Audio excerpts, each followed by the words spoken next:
And welcome back to Age of Empires 3 History, as today we're moving on to the Explorer, which is fucking long for no good reason. Game information: the Explorer is a tough infantry unit with a good ranged attack and a lot of hit points. They have a special sharpshooter attack that they can use every couple of minutes to kill a treasure guardian with one shot. In the Industrial Age, the Explorer also gains his ability to kill any unit with one shot. Explorers have a good line of sight and collect treasures and build trading posts. If an explorer falls in a fight, he collapses and has to generate enough hit points to be recovered by his allies. A fallen explorer can also be ransomed back. In the town center, you can choose to pay a ransom to the player who disabled your explorer.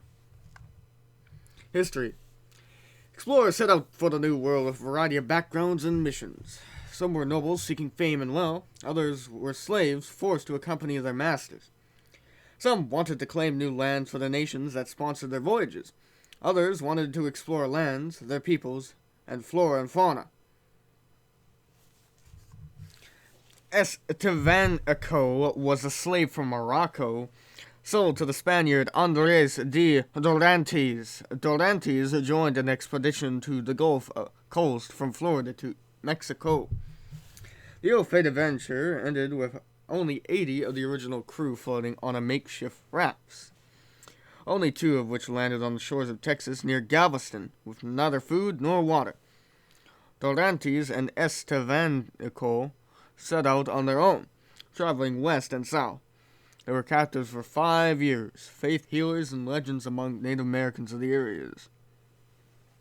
They eventually reached Mexico City, where the viceroy refused to allow Dorantes to search Texas for the 7 cities of gold. Dorantes sold Estevanco to the viceroy and left for Spain. Estevanco accompanied a missionary, Father Marcos de Niza. North, ranging ahead and speaking to Native Americans, he encountered about the white men.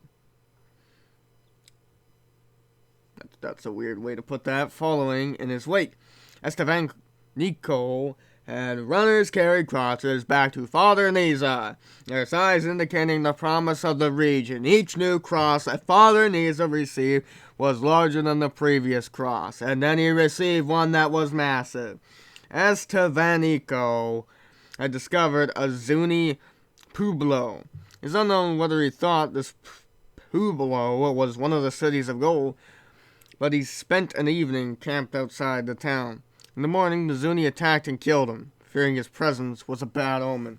And that was probably the right thing to do, to be honest. Anyway, for them, that is. Sort of savage, but you know. They're savages, barely even human.